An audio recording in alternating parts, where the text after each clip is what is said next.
Hello guys, I have this hair and I would like to remove the background from here like this. If I press delete, I got this message could not complete your request because the smart object is not directly editable. So it's easy. If we right click here and we rasterize layers, after that delete, it's okay. I have also another one here like this.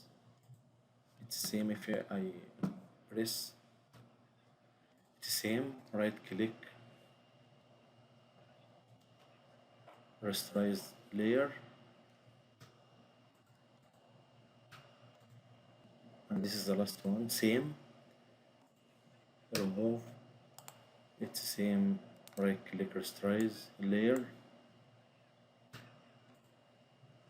Right now it's okay. Thank you, bye.